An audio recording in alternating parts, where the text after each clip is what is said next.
नमस्कार दोस्तों, मेरा नाम है कृष्ण प्रताप सिंह तोमर और मैं हूं ट्रैवलिंग बहुभाषी। आज के वीडियो में मैं आप लोगों को बताऊंगा कुछ टिप्स जो कि आपकी मदद करेंगी ताकि आप लोगों को किसी भी कंट्री से डिपोर्ट नहीं किया जाए। आज के टाइम में काफ़ी सारे यंगस्टर्स साउथ ईस्ट एशिया जा रहे हैं, जैसे कि Malaysia, Indonesia, Thailand, Vietnam etcetera, इन सारी कंट्रीज जा रहे हैं। लेकिन काफ़ी बड़ा परसेंटेज है जिन लोगों को डिपोर्ट कर दिया जा रहा है। क्यों? जानकारी का अभाव होना। तो ऐसी कौन सी चीज़ें हैं जो हम पहले से तैयार करके जाएं ताकि हम लोगों को डिपोर्ट नहीं किया जाए।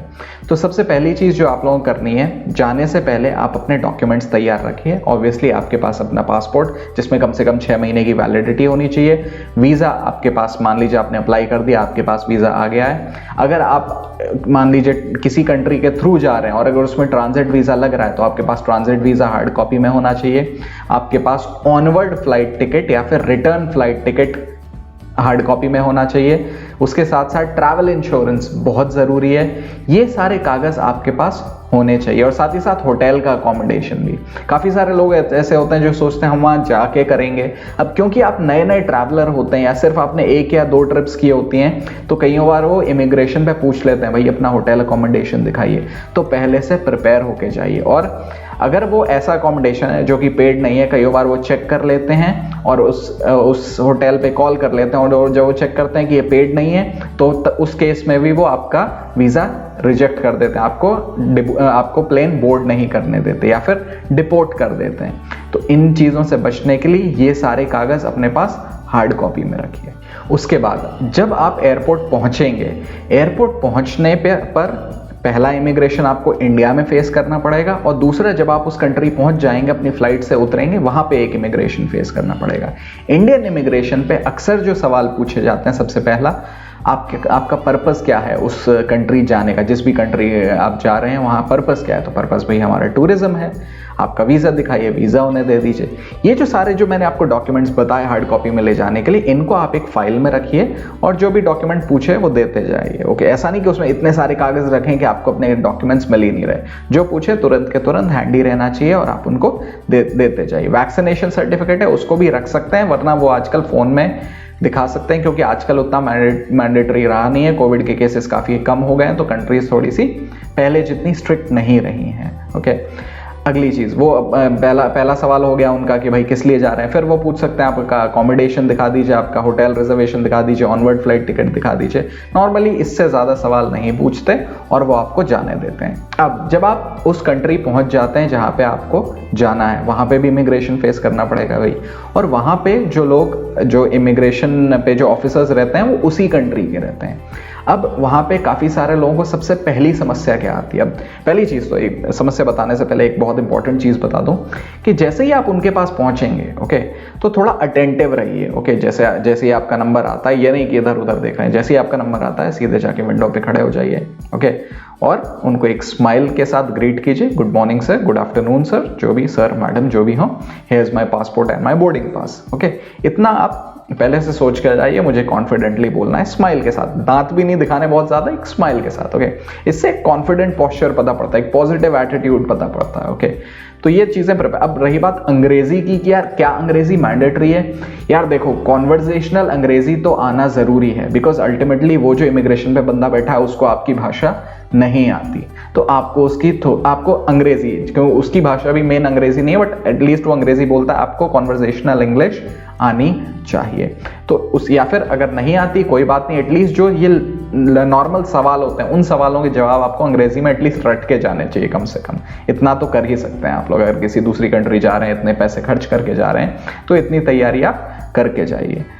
दोस्तों, एक और बहुत ही इंपॉर्टेंट चीज़ होती है जिस पर कोई ध्यान नहीं देता। इन कंट्रीज़ में जब हम जाते हैं, अक्सर वहाँ के लोगों का एक्सेंट अलग होता है। उनकी इंग्लिश वैसी नहीं होती जैसी हम लोग नॉर्मली सुनते हैं। ठीक है, तो कई बार काफ़ी सारे लोग वहाँ जाते हैं, उनको समझ में ही नहीं आते कि वो ऑफिशियल क्या बोल रहे हैं। तो इसलिए जिस कंट्री आप जा रहे हैं उन कंट्री के लोगों की एक बार इंग्लिश सुनने की कोशिश करें, यूट्यूब के थ्रू ऑब्वियसली, कि वो लोग इंग्लिश का कैसे बोलते हैं, उनका एक्सेंट कैसा है। ठीक है, उसके साथ थोड़ा फेमिलियराइज हो जाइए ताकि आप लोगों को दिक्कत नहीं आए एयरपोर्ट पे। छोटी सी बात है लेकिन बहुत ज़रूरी होती है कई बार। तो दोस्तों, अब यहाँ पे आके आप लोगों को कुछ सवाल, जो पहले सवाल इंडियन इमिग्रेशन पे पूछे थे, कुछ वही सवाल यहाँ पूछे जाएंगे। साथ ही साथ पूछा जाएगा कि भाई आपके पास कैश कितना है, आपके पास शो मनी कितना। अब ये शो मनी क्या चीज़ होती है? शो मनी बेसिकली आप अपने साथ कुछ डॉलर्स ले जाते हो जो कि एक तरीके से हाथी के दांत की तरह रहते हैं कि मुझे खर्च नहीं करना, बस ये अपने पास रखना है। एडिशनली उसके ऊपर आप चाहे तो कैश ले जाइए, चाहे कोई स्पेसिफिक डेबिट कार्ड जिससे कि आप वहाँ पे किसी फॉरेन कंट्री में पैसे विड्रॉ कर सकें। इसके बारे में बाद में बताऊंगा कौन से डेबिट कार्ड्स हैं जो आप यूज़ कर सकते हैं, क्योंकि हमारा नॉर्मल डेबिट कार्ड SBI वगैरह का ये हर तरह का डेबिट कार्ड किसी फॉरेन कंट्री में नहीं चलता। ओके, भले ही उसमें इंडियन करेंसी डली हो, आप वहाँ से जाके वहाँ की करेंसी विड्रॉ कर सकते हैं। वो कुछ दूसरे तरीके के कार्ड्स होते हैं, उनके बारे में मैं आपको इस टॉपिक को कवर करने के बाद बताता हूँ। तो आपके पास हाथी के दांत यानी कि वो $500 बेयर मिनिमम, कम से कम $500 तो रखिए अपने पास, जो कि मुझे ये खर्च नहीं कर रहे हैं। उसके ऊपर आप जो भी खर्चा करना चाहे $500, $1000 एक्स्ट्रा अपने पास रखिए खर्चा करने को, या फिर अपने पास एक डेबिट कार्ड रखिए जिससे आप फॉरेन करेंसी विड्रॉ कर सकते हैं। दोस्तों अगली चीज जो बहुत ही इंपॉर्टेंट है वो है आपको आपका प्लान पता होना चाहिए। ओके, कई बार क्या होता है कि जैसे आप किसी कंट्री जा रहे होते हैं, लेकिन आपकी जो रिटर्न जर्नी होती है या ऑनवर्ड जर्नी होती है वो किसी दूसरे एयरपोर्ट से होती है, उस एयरपोर्ट से नहीं होती जहां आप लैंड करते हैं। तो आपको पता होना चाहिए पूरा रूट मैप, आपको आपका पता होना चाहिए कि मैं किस दिन कहां से कहां जाने वाला हूं, मैं वहां से बस लूंगा, ट्रेन लूंगा, बोट लूंगा, ये पूरा आपके दिमाग में आपको एकदम याद होना चाहिए। ओके, कई बार पूछ लेते हैं यहां से वहां कैसे जाओगे, अब वहां आप खड़े होकर सोच रहे हो यार कैसे जाऊंगा, तो इस चीज के लिए पहले से प्रिपेयर होके जाइए कि वो मुझसे ये सवाल पूछेंगे तो मैं वहां कैसे जाऊंगा। इसलिए कहते हैं प्लान करना जरूरी है। हम लोग इतना पैसा खर्च करते हैं एयरलाइन की टिकट पे, इंश्योरेंस पे और साथ ही साथ वीज़ा पे, और उसके बाद जब डिपोर्ट कर दिया जाए तो पैसा भी बर्बाद और इतनी जो मेहनत की वो भी बर्बाद हो गया और टाइम भी बर्बाद, सबसे मेन चीज़।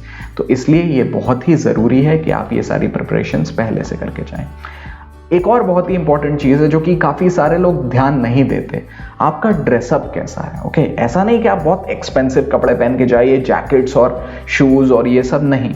आप एक अच्छी ड्रेसिंग सेंस लेके जाइए, नॉर्मल जीन्स डालिए, एक अच्छी शर्ट डालिए, अपना बैग रखिए अपने साथ। ओके, तो थोड़ा एक अच्छा, और जैसे प्लेन से उतरते हैं तो भाई कई बार सो के उतरते हैं, आंखें ऐसे ऐसे करते हुए इमिग्रेशन ऑफिसर के पास मत जाइएगा। थोड़ा एक अच्छा सा मुंह धो के, बाल बाल कंघी करके फिर जाइएगा, एक अच्छा पॉजिटिव इंप्रेशन डालता है ये चीज़। दूसरी चीज़ दोस्तों, एक कॉन्फिडेंट टोन के साथ बात कीजिए। जैसे कि मैं अभी आप लोगों को जिस आवाज़ में एक कॉन्फिडेंस के साथ ये चीज़ें सारी समझा रहा हूँ, यही कॉन्फिडेंस के साथ आप लोगों को इमिग्रेशन ऑफिसर से भी बात करनी होती है। क्योंकि जब आप बहुत ही धीमी आवाज़ में बोल रहे होते हैं या खुद बहुत ज़्यादा एग्रेसिव होके बोल रहे होते हैं, ओके, तो वो उस चीज़ को गलत इंटरप्रेट कर जाते हैं और फिर आप लोगों को डिपोर्ट कर दिया जाता है। तो इसलिए एक कॉन्फिडेंट टोन में बात करिए जो कि ना बहुत ज़्यादा धीमी हो ना बहुत ज़्यादा तेज़ हो, इतना तेज़ कि किसी को एग्रेसिव लगने लगे। तो इन चीज़ों की गलतियां मत करिए, अच्छे से जाइए और आराम से अपना वहाँ पे जाइए, इन सवालों का, उस इमिग्रेशन ऑफिसर्स के सवालों का कॉन्फिडेंस के साथ जवाब दीजिए, एंड आई एम श्योर आप लोगों का वीज़ा रिजेक्ट नहीं होगा। अब बात आती है दोस्तों की करेंसी की, कि मैं जो बता रहा था कार्ड्स कौन से यूज़ करें। तो बेसिकली 2 कार्ड्स हैं जो सबसे ज़्यादा चलते हैं। पहला है नियो ग्लोबल कार्ड। ओके, ये एक डेबिट कार्ड होता है, इसके लिए कोई भी ऑनलाइन अप्लाई कर सकता है। ओके, लिंक मैं डिस्क्रिप्शन में डाल दूंगा। दूसरा कार्ड होता है फेडरल बैंक का FI कार्ड। इसमें आप अपने जो आपका नॉर्मल जो बैंक सेविंग्स अकाउंट है या सैलरी अकाउंट है, उसमें से आप पैसे इस डेबिट कार्ड में ट्रांसफर कर सकते हैं। डेबिट कार्ड सेविंग्स अकाउंट इसका भी बनता है, इसके सेविंग्स अकाउंट में ट्रांसफर कर सकते हैं और वहां पे जाके सीधे वहां की करेंसी में विड्रॉ कर सकते हैं। अब कटता क्या है इसका एक्स्ट्रा, ऑब्वियसली बिना किसी सर्विस के, तो मतलब बिना किसी चार्ज के तो कटेगा नहीं।